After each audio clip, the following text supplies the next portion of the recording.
ตาน้อต่อยเราประสานแกต่อตัวมันไหลประจอยให้ประทางพุ่นแม่นหอกระทย้อยจูดนะพี่น้องเล็กเอากันเองนะพี่น้องเพราะว่าเฮาก็คือที่น้องดีอธิบายแต่ต้นคลิปนั่นแหละเพราะว่าปีนี้แม่นเฮาก็สิบ่ทวงบ่ทันเนื่องจากว่านี่มีแต่คนน้อยๆก็จะเฮ็ดเวียกตั้งแต่น้อย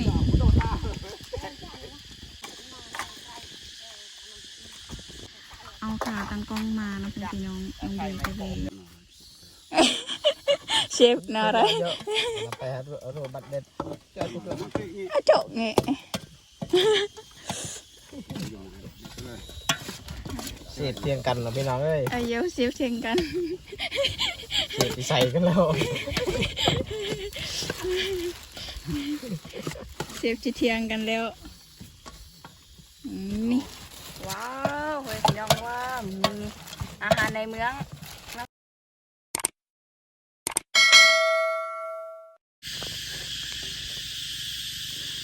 กับสบายดีและสวัสดีพี่น้องสบายดีตอนเศร้าๆเนาะแต่ว่าตอนนี้น้องเดียคือมาเปิดคลิปอยู่ให้อยู่สวนเนาะพี่น้องก็คือหน้ากระสด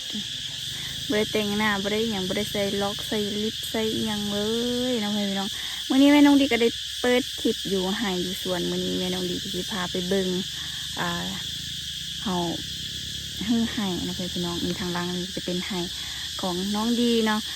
ซึ่งเมื่อนี้ก็มีหลายคนเนาะที่เพิ่นมาสวยนะพี่น้องมาสวยเฮาก็บ่ได้จ้างได้หยังเลยเพราะว่าสดช่วงนี้บ่มีแหงพี่น้องก็คือปีนี้ครอบครัวน้องดีก็คือสาหัสแหงก็คือหลายๆสิ่งหลายๆอย่างเนาะพี่น้องแต่ว่าน้องดีอาจสิบ่ได้ว้าวให้พี่ๆ FC ได้ฮู้นู่นนี่นั่นหรือว่าบ่ได้ถ่ายอัปเดตให้พี่ๆ FC ได้ฮู้เนาะแต่ว่ายอมรับเลยว่าปีนี้ครอบครัวน้องเดียคือสาหัสแห่งบ่ทันเฮ็ดหยังกับบ่ทวงบ่ทันปีนี้ก็สิได้อดข้าวพี่น้องเอ้ยปกติก็บ่มีอยู่แต่ว่าก็บ่เคยอดข้าวเนาะเพราะว่าเฮาก็เฮ็ดเวียกอย่างหนักอยู่สวนก็เฮ็ดให้ก็เฮ็ดแล้วก็นาก็เฮ็ดเนาะแต่ว่าปีนี้บ่ทวงบ่ทันแล้วก็ราคามันก็ตกแล้วก็ปีนี้มันก็บ่ได้ไถมีแต่ปักเสียบต่อบ่หัวมันสิเป็นบ่เนาะพี่น้องแต่ว่าบ่มีช่วงนี้ปีนี้บ่มีงบเลยก็คือเนื่องจากว่าครอบครัวน้องดีสิอธิบายบ่นี้ให้ฟังเลยนะพี่น้องครอบครัวน้องดีก่อนเดือน2 เดือน3 เดือนที่แล้ว 2-3 เดือน4 เดือนที่แล้วนะพี่น้องก็คือที่ปีนี้ค่ะมาเฮ็ดบุญอยู่เฮือนบุญใหญ่จะ1 ครั้งก็ใส่งบหลายแล้วก็ใส่หานู่นนี่นั่นใส่งบหลายแล้วก็บ่จักงัวหมูแบกไก่อีหยังหลายอย่างเนาะหลังจากนั้นก็ปัวน้าสาวน้องดีผู้เป็นเมียของน้าบ่าวเนาะก็คือปัวเราบ่สบายเนาะพี่น้องก็คือเราบ่สบายแล้วก็เอาไปปัวก็เบิดลายเติบเนาะบ่พอก็ไปยิบไปยืมค่ะเจ้าหลังจากนั้นเพิ่นก็บ่รอดพี่น้องเพิ่นก็ได้แบบเสียชีวิตเนาะพี่น้องแต่ว่าน้องดีก็บ่ได้ถ่ายแล้วก็บ่ได้อัปเดตบ่ได้แจ้งอีหยัง FG เลยนะพ่อแม่พี่น้องก็คือได้ปัวเนาะได้ปัวไปโรงหมอซื้อปูนโรงหมอสวรรค์เขตก็สุดความสามารถที่เฮาจะปัวเนาะก็ใช้เวลาประมาณ2 เดือนนั่นแหละเพิ่นบ่สบายก็ใช้งบหลายพอสมควรแล้วก็เฮาก็ได้ขายงัวขายหยังราคามันก็บ่ได้เนาะพี่น้องสุดท้ายเฮาก็เอาปูอยู่เพิ่นก็จากไปแล้วเนาะพี่น้องจากไปช่วงเดือน3 เดือนมีนาคม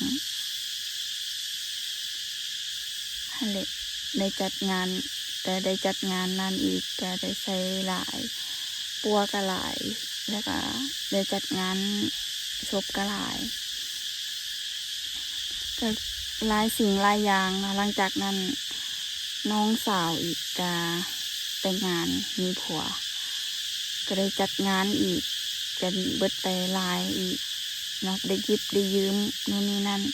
น้องสาวก็คือน้องสาวลูกนาบ่าวนะพี่น้องก็คืออยู่เฮือนร่างเดียวกันกับน้องดีน้องวีนั่นแหละเป็นผู้สร้างขอบสร้างขัวคือPPFCได้เบิ่งได้ติดตามเนาะที่น้องดีทายอัปเดตเนาะว่าน้องมีผัวแล้วซึ่งเขาบ่ได้อยู่เฮือนร่างเดียวกันแต่ว่าความจริงเขาแยกอยู่เฮือนต่างหากแล้วแต่ว่าความจริงมันก็ยังเป็นรังเดียวกันนะเพราะว่าเฮ็ดคลองเฮ็ดยังนะมันเขาจะกระชีเฮ็ดอยู่เฮือนน้องดีเนาะพอเป็นเฮือนใหญ่เป็นครอบครัวใหญ่เขาก็เลยลงไปอยู่ต่างหากให้ทุนบ่าวอยู่ต่างหากเพราะว่ามันหลายคนมันก็สิยากการอยู่การกินนะพี่น้องนี่แหละเนาะพี่น้องตอนนี้ก็คือเขาเฮ็ดหยังกับบ่ทวงบ่ทันโน่นนี่นั่นเนื่องจากว่าเวียกก็หลายบ่ทันเนาะเพิ่นเนี่ยญาติพี่น้องอ้อมข้างที่เพิ่นอยู่ใกล้เฮานะเพิ่นก็สิเห็นเพิ่นก็สิมาช่วยเฮานะเพิ่นก็บ่ปะบ่ทิมอันนี้ก็คือบ่ได้สวยบ่ได้แบบว่าให้เงินให้คำอย่างเด็ดเพิ่นตั้งใจมาช่วยเฮานะเพิ่นก็บ่ปะบ่ทิมเฮานู่นนี่นั่นเพิ่นก็ยังมาช่วยเฮือให้ซอยเฮานะพี่น้องโอเคทุกคนน้องดีก็เว้าหลายแล้วเนาะพี่น้องเดี๋ยวน้องดีก็สิพาไปเบิ่งว่าเพิ่นเฮ็ดจังใดการเฮ็ดให้กว่าสิได้กินข้าวแต่ละเม็ดมันง่ายปานซำใดมันยากซำใดนะพี่น้องค่ะบรรยากาศนะพี่น้องอันนี้ก็จะเป็นไฮของเฮาอันนี้จะเฮาไฮแล้วก็จะประมาณนี้เป็นย่างเขาจะจึงเฮ็ดในนี้พี่น้องนี่กองไว้ในนี้ก็คือเพราะว่าดินของเฮาค่ะนะมันก็สิลุบลงไปพุ่นเนาะเฮาบ่ให้แบบว่าพุ่นของอันให้ที่เฮาจูดเนาะให้มันกองอยู่นี่เพราะว่าทำบุมีฝุ่นเข้าหอกระสิบงามนะพี่น้องเขากระสิกองไว้ประมาณนี้แล้วก็เฮากับฟ้าวอันนี้ให้มันเร็วนะพี่น้องเพราะว่าถ้าโบฟ้าวแมนเฮากระสีเป็นไงจูดบ่ไหมเพราะว่าฝนตกก็เริ่มสิได้ปลูกข้าวแล้วเนาะแต่ว่าเฮาก็ยังไม่ได้ทันนะพี่น้องเฮาบ่ทันอันนี้คือให้พยานบ่ทันอันนี้หลังจากที่เฮากองแบบนี้เนาะเฮาก็สิได้จูดนะพี่น้องนี่เห็นบ่เป็นกองแบบนี้แต่ว่าทางนี้ที่มันบ่มีเป็นกองก็คือเฮาได้ให้แล้วเนาะเฮาแล้วเนาะนี่เบิ่งภาพบรรยากาศหลายคนเนาะมีแต่ญาติพี่น้องของทางเฮาเองเนาะพี่น้องที่เพิ่นมาช่วยกันเนาะพี่น้องคนอื่นมันเขาเจ้าก็สิเราคือกันตาเล็กเอาไว้เก็บตรงนี้เก็บเอาไว้ขายซีกระเล็มขายนะพี่น้องนี่เพื่อนก็จะกองแบบนี้ทุกภาพบรรยากาศหลายๆคนช่วยกันเนาะมีแต่ญาติพี่น้องกันช่วยกันเองนะพี่น้องเพราะว่าเฮาก็คือที่น้องดีอธิบายแต่ต้นคลิปให้เลยเพราะว่าปีนี้แม่นเฮาก็สิบ่ทวงบ่ทันเนื่องจากว่าเวียกหลายๆเวียกเนาะหลายๆงานเนาะที่เฮาน้องดีได้อธิบายนะแต่ว่าน้องดีก็อาจสิบ่ได้อธิบายคร่าวๆซื่อน้องดีก็บ่ได้ถ่ายรายละเอียดแล้วก็บ่ได้บอกรายละเอียดว่าอยู่เฮือนเฮาอยู่บ้านเฮาแม่นปีนี้สาหัสซ้ำใดนู่นนี่นั่นเนาะพี่น้องเพราะว่าก็คือว่าเรื่องเรื่องเศร้าน้องดีกับบ่อยากถ่ายบ่อยากให้ความทรงจำที่มันให้มันเศร้าหันนะมาสะเทือนใจเขาเพราะว่าทุกๆปีมันก็สิแจ้งการตลอดมันแจ้งเตือนตลอดเนาะความทรงจำน้องดีก็เลยบ่ให้นะพี่น้องแต่ว่าอยากอัปเดตให้พี่ๆได้เข้าใจน้ำกันเนาะพี่น้องช่วยกันนี่แล้วเนาะพี่น้องอันนี้คือน้องตากแดดตากฝนเนาะพี่น้องก็คือสู้เฮาก็เฮ็ดแบบนี้ไปเรื่อยๆเนาะอันนี้ก็คือชีวิตแท้ชีวิตจริงของเฮาบ่มีอีหยังที่เฮาประดิษฐ์แต่งอีหยังใดๆทั้งสิ้นเนาะพี่น้องอันนี้ก็คือรุ่นสู่รุ่นตั้งแต่สมัยพ่อสมัยแม่ปู่ย่าตายายเพิ่นก็พาเฮ็ดแนวนี้เฮาก็ได้อยู่ได้กินแบบนี้เนาะเป็นยังPPFCบางทีเนาะก็สิบ่เข้าใจว่าเป็นยังชาวลาวนะหรือว่าชนเผ่าของทางเฮาเป็นยังคือแบบมักตัดไม้ทำลายป่า มันก็หลีกเลี่ยงบ่ได้พ่อแม่พี่น้องเพราะว่านี่แหละการทำมาหากินของเราเนาะข้าวกินเราต้องจำเป็นต้องมีข้าวกินเด้ถ้าบ่มีข้าวกินก็บ่ได้เนาะเฮาก็บ่มีบอนเฮ็ดอยู่เฮ็ดกินเนาะเป็นหยังจึงแบบว่าตัดไม้เฮ็ดไร่ตลอดเพราะว่าบ้านเฮาอยู่เนาะมันจะเป็นภูเขามันบ่แม่นทงเพียงเฮาก็เลยบ่มีหน้าที่จะเฮ็ดหน้าเนาะเฮาก็จำเป็นต้องมาเฮ็ดแบบนี้ก็จะประมาณนี้มาพ่อแม่พี่น้องอันนี้ก็คือภาพบรรยากาศเดี๋ยวน้องดีกาอัปเดตไปเรื่อยๆนะพ่อแม่พี่น้องในมื้อนี้นี่ก็จะประมาณนี้ช่วยกันนะพ่อแม่พี่น้องนี่มีทุกคนน้อยๆก็จะเฮ็ดเวียกเก่งกินตักแดดตักฝนตั้งแต่น้อยๆนะพ่อแม่พี่น้องเพราะว่าอันนี้ก็คือพ่อแม่เพิ่นแบบว่าสอนให้เฮ็ดเนาะแบบนี้เพิ่นก็เลยเฮ็ดเพิ่นเฮ็ดเป็นนะพ่อแม่พี่น้องเป็นหยังคนชนเผ่าจึงสร้างครอบสร้างครัวไว้เฮ็ดเวียกได้บ่เพิ่นเฮ็ดได้นะพ่อแม่พี่น้องเพราะว่าพ่อแม่ก็สอนให้เพิ่นเฮ็ดเวียกตั้งแต่น้อยๆความสุขของทางเฮาเนาะลูกสาวไห้สาวนาพี่น้องคือการได้เฮ็ดเวียกแล้วมันมีโฮมแล้วก็ลมนะพี่น้องอันนี้คือสุดยอดลมวอยๆเนี่ยโอ้ยความสุขของเฮาเลยนี่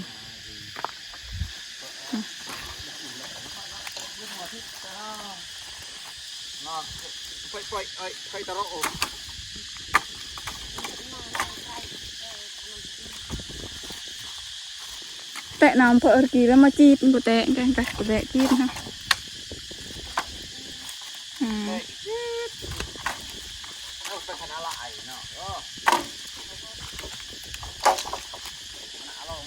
ให้ตามกราบมาลงอันนี้ตอนทางให้นี่ตอนทางให้นี่ก็คือกบทันข้าเจ้าอีกนะเพื่อนพี่น้องฝ้าวแถวว่านะเพื่อนพี่น้องเป็นยังจังบทันหมูนู่นนี่นั่นก็คือที่น้องดีว่าเนี่ยครอบครัวเราคือมีแต่คนเจ็บคนเป็นนู่นนี่นั่นเนาะก็เลยบทันเพิ่นก็คือเขาก็ฝ้าวก็คือทางนี้เนาะเพื่อนพี่น้องเห็นบ่มันซีโปไม้ปันใดนะเฮาหากันแล้วบ่ฮอด1 อาทิตย์นะแต่ว่าเพิ่นก็สิจูดแล้วเฮาก็จำเป็นต้องจูดน้ำเพิ่นเพราะว่ามันติดกันดิถ้าเฮาบ่จูดน้ำเพิ่นมันก็สิไหม้ไปหาเฮาแบบนี้มันก็บ่ไหม้เบิดเนาะพี่น้องมันก็สิยังหลายไหม้เนาะเฮาก็ต้องฮื้อยังนักเลยพวกทีมงานทางนั้นก็คือนี่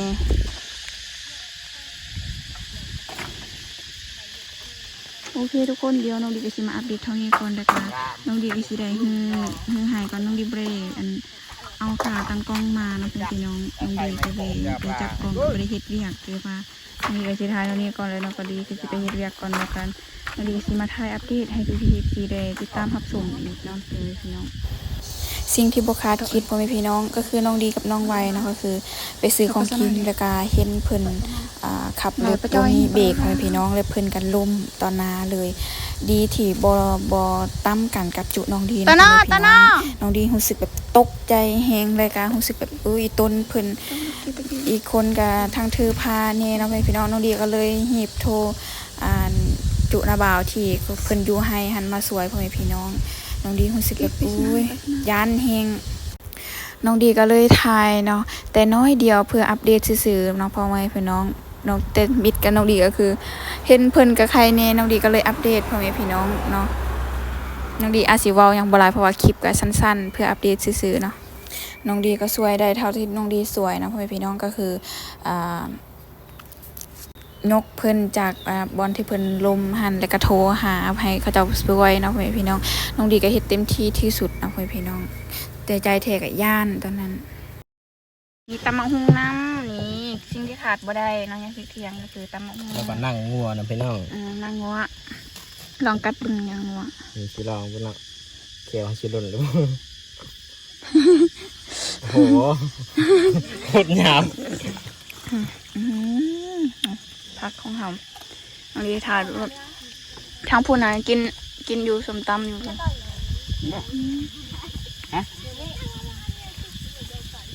กะไปไรละบืดแต่หมกม่วงมันนำไปเงี้ยแต่ใครเงี้ยเจ้าเนี้ยเนี่ยพอใครเงี้ยเจ้าปักได้ที่ไหนตัดเยอะเลยทางนั้น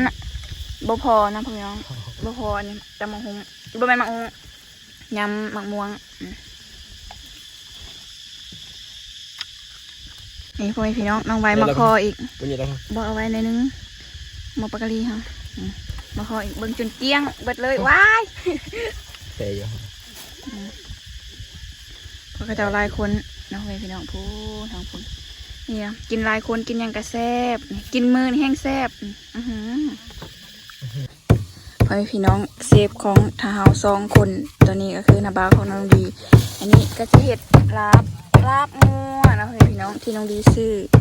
เพราะว่าเพิ่นมาช่วยเฮานะพ่อแม่พี่น้องหาการหาอันแซ่บๆให้เพิ่นกินน้องดีก็แล่นเข้าเมืองบูฮู้ซ้ำว่าเพิ่นสิมาช่วยเฮาเนาะเพราะว่าเฮาหันบ่ทันย่านแบบฝนตกในนู่นนี่นั่นหายก็สิได้ปลูกข้าวละเด้ฮอดฤดูปลูกข้าวแล้วแต่ว่าเฮาหายยังบ่แล้วเทื่อเพิ่นก็มาช่วยเฮานะพ่อแม่พี่น้องบ่ได้จ้างมาบ้านอ้าวแล้วเขาครัวนังโจ้เลยเหรอบ่ได้นะน่าโจ้แต่น่าขี้ค่อยจ้ะนะ มาที่เจ้าบ้าน ไปอยู่โจ้มาโจ้เจอโจ้ไงเลยนั่งก็ไปสิเจ้าเพียนะโจ้กี่เลยเชฟน่าไร ไปหาโรบัตเด็ดเจ้าทุกคน โจ้ไง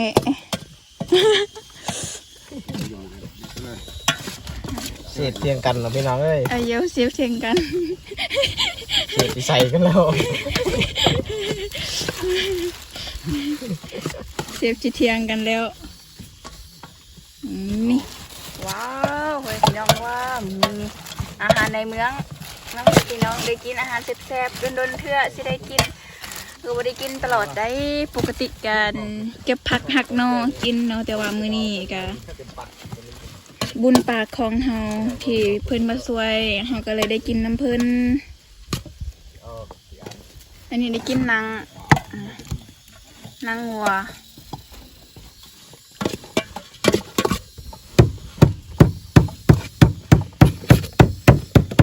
พ่อแม่พี่น้องอันนี้ก็คือเมนูของทางเฮามื้อนี้ เนี่ยทางบัตร สิ่งที่ขาดบ่ได้ก็คือตำบักหุ่ง อ้าวรถเลย เอาลงรถเลย รถ เคยพอแล้วเนาะ นี่ว้าวของกินตัวแซ่บแท้นี่ผักเผือกก็มีเต็มเด้อนี่เด้อมาเด้อมากินข้าวน้ำกัน เอาอย่าด่าปั่นนี่ เมนูเที่ยง อันนี้ก็คือปิ้งไก่ เปลี่ยนหมดตนาแล้ว ปิ้งไก่เซโนฮะเดี๋ยวมาช่วยดู ด่าดูไอ้หมักว่า จ้า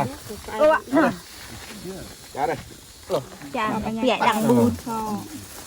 กี่หาบันหน้าเตียว ปะบุญ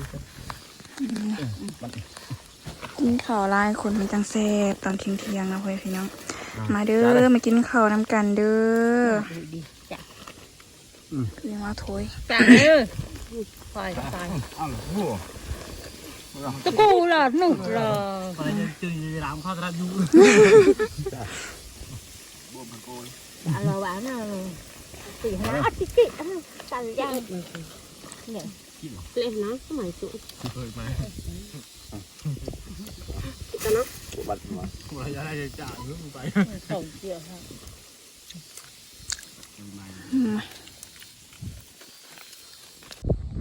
พ่อแม่พี่น้องหลังจากที่เขาได้กินข้าวเสร็จเป็นทีเรียบร้อยนะพ่อแม่พี่น้องตอนนี้แม่เฒ่าก็สิได้ออกไปให้คือเก่านะพ่อแม่พี่น้องอันนี้ก็คือกองไฟที่เฮากองฟืนที่เฮากองกินเนาะเฮาก็สิมาจูดนะพ่อแม่พี่น้องหลังจากที่จูดก็จะประมาณนี้นี่เห็นบ่มันก็เริ่มสิไหม้เบิดแล้วนี่มันก็สิกินเกี้ยงแบบนี้เนาะมื้อนี้สิ่งที่ดีใจที่สุดก็คือกูมีแดดทุกพี่น้องสตบดีที่สุดนะ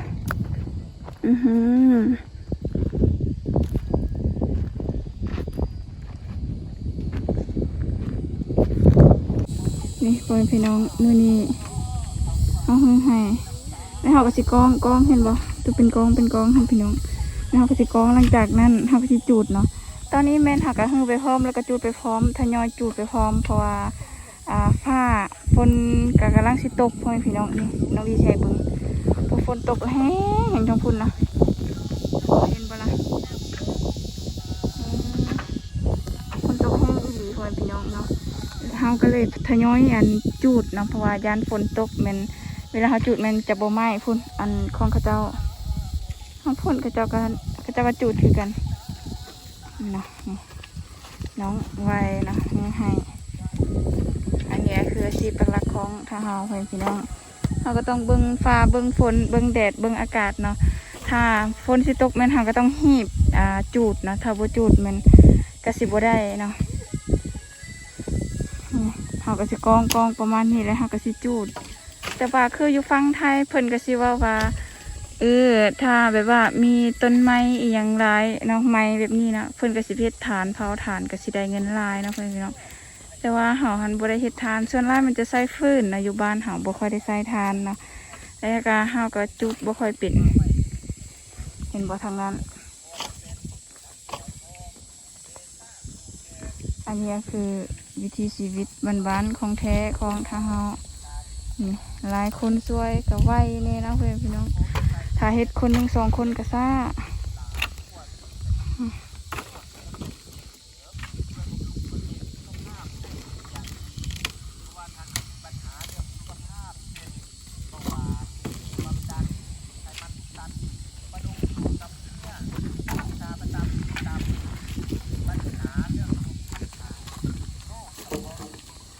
ก็จะประมาณนี้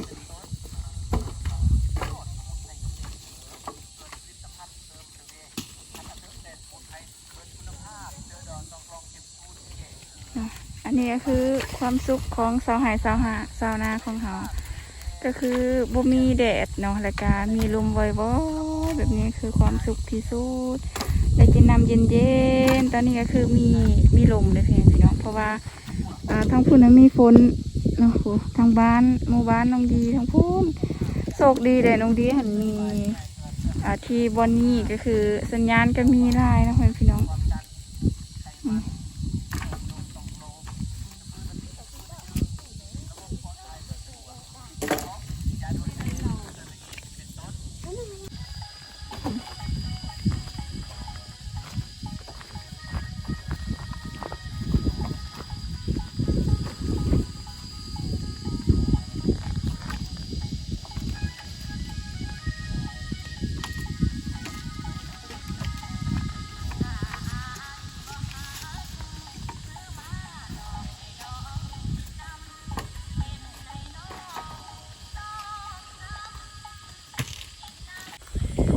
ทางพุ่นแม่นเขาก็ทยอยจูดนะเพื่อนพี่น้องเห็นบ่ยานฝนตกฟ้าวนะเพื่อนพี่น้องเบิ่งฟ้าครึ้มฝนก็สิตกเนาะ